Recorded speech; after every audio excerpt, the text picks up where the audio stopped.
New York, folks. This guy, Mamdani, beats Andrew Yang. Then bunch of videos are coming out.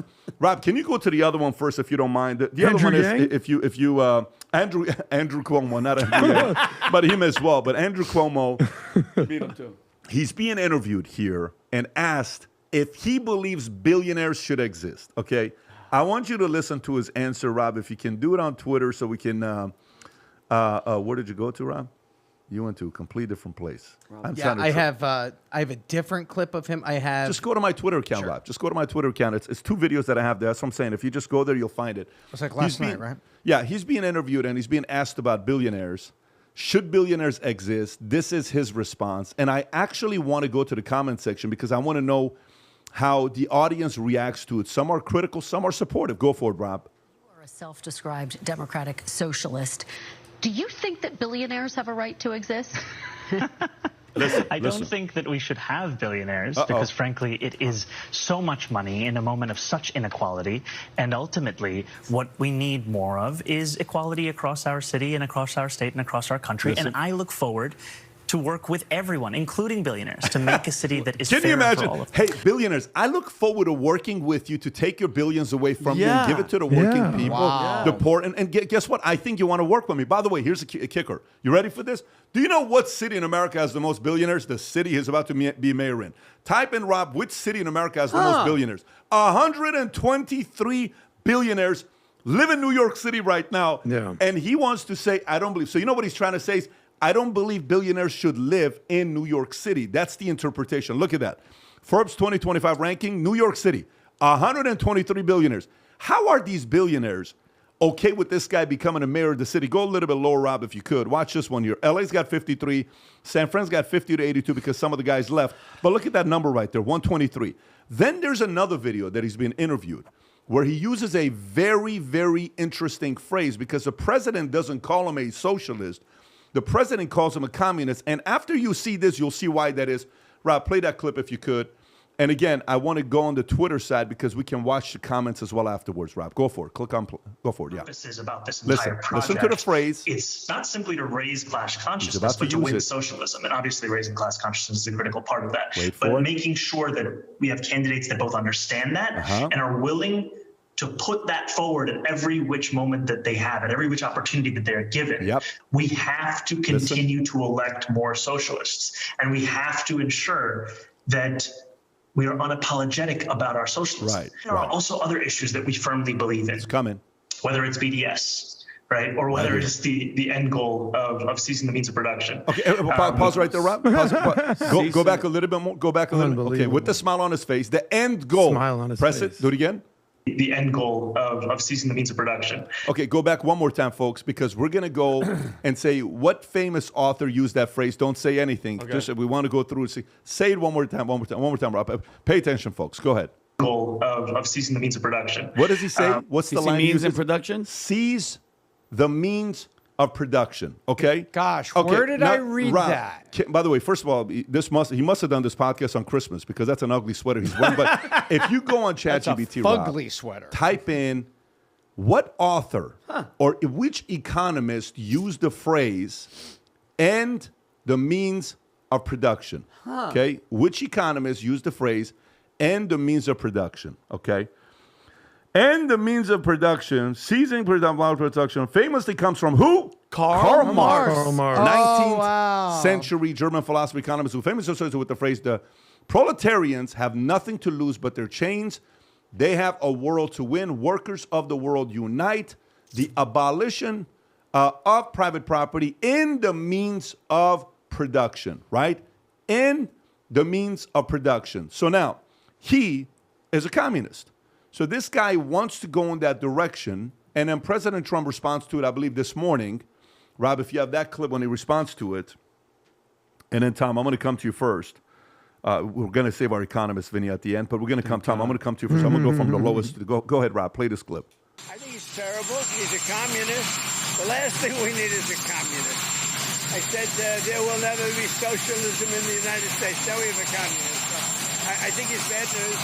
And I think I'm going to have a lot of fun with him, watching him, because he has to come right to this building to get his money. And don't worry, he's not going to run away with anything. I think he's Frankly, I've heard he's a total nut job. I think the people of New York are crazy. If they go this route, I think they're crazy. We will have a communist for the first time, really, a pure, true communist. He wants to operate the grocery stores, the department stores. What about the people that are there? I think it's go for it. So there's a couple things here. First of all, we need to take a close look at NBC because sometimes things are hiding in plain sight. So Kristen Welker says, do you think billionaires should exist? In an inspection of a candidate, is that the kind of question that you would expect? So the first problem I have is with Kristen Welker. And so she is just throwing him the softball that they gave. The campaign, that is a campaign question. So the campaign says, hey, we will go on your show. We will give you the ratings. You'll be able to say, and we've got Zohran. I don't know if I agree with that. No. Push back, Tom. I'm going to push back hard because the campaign gives questions to the media, and then the media chooses whether to be an inspector or a reciter. Yeah. And the media is not inspecting him. They're just saying, do you think billionaires should exist? So you give them the question. However, the second problem here is you have to look in plain sight as to who voted for him in the play. He's not mayor yet. We're about to see a very, very, very ugly campaign where all of these bad sweater videos and everything he said that are about to come out as the more centrist left is going to be on display, trying to defeat him. But let's look at what happened. You have a young generation of very recent college graduates that overwhelmingly voted for him across three axes.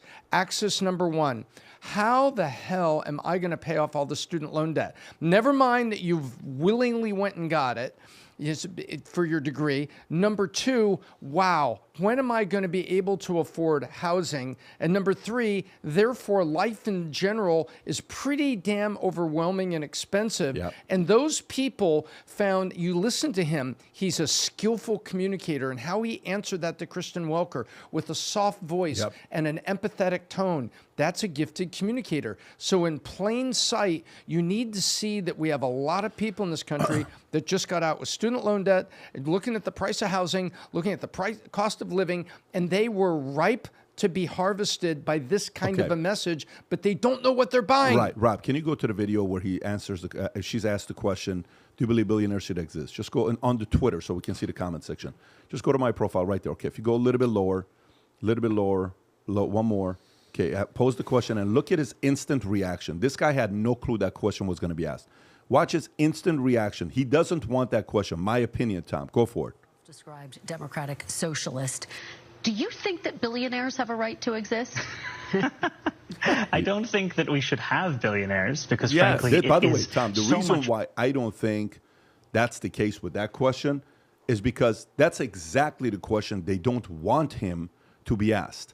And I think she actually asked the right questions. Sometimes the best questions in an interview are the simplest questions. You don't need to complicate a question. You may be right that they've sent the campaign. I don't think he's that big of a player, nor do I think CNBC wants a guy like this at the top. They don't want a communist. They don't want a guy like this to be in New York City while they're doing business out of there. That's my opinion. Well, this is NBC. Wrong. If this was CNBC and Joe Kernan, he would have torn his beard off. It's still owned by the same company, NBC, right? So the range of people that follow The Future Looks Bright, it's absolutely amazing. Seeing people in airports wearing Angry Patriot gear, Future Looks Bright gear, all over the place. Exciting times. And it's 4th of July, and we love America, and we love freedom. And if you do as well, you love the brand, Valuetainment, you love America, you believe in Future Looks Bright, this is a way for you to support your brands. This is why we don't take sponsorship money. We do it through the businesses that we run. And by the way, we are shameless capitalists. We don't hide it. We believe in capitalism. We believe this is the way to make the money so you don't have to go in, have to be loyal to somebody that's giving you money. Our loyalty is to you. We talk to you raw, open.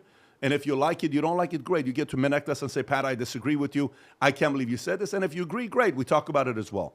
So this weekend, 4th of July, we have a blowout sale up to 60%. On top of that, we have the women's line that also came out. Rob, if you go to the website, there's a women's line as well that we have out there. If you go on the collection and you go to ladies collection, ladies, you asked for it. We now have some gear. A big influence of this is Jennifer David, who said, we need to get some ladies gear. Future Looks Bright. I will also give a shout out to Kim because Kim's been telling me that she wears the short sleeves when she goes golfing. So thank Jen and Kim for a lot of this. So anybody that places an order over $400 of merch, myself, Vinny, and Tom will be FaceTiming you. And I swear to God, if anybody decides to return anything, Adam will be FaceTiming you. Yes. It's true. He already volunteered for that, so we appreciate Adam's support for doing that. He's the best retention guy we have in the company. But $400 will be FaceTiming you guys to Don't talk make to me you. come over to your house. And he will, buddy. He will. I will. All right. Go to vtmerch.com. Place your order if you believe future looks bright. Get some of the gear. Sport it everywhere you go. If you enjoyed this video, you want to watch more videos like this, click here. And if you want to watch the entire podcast, click here.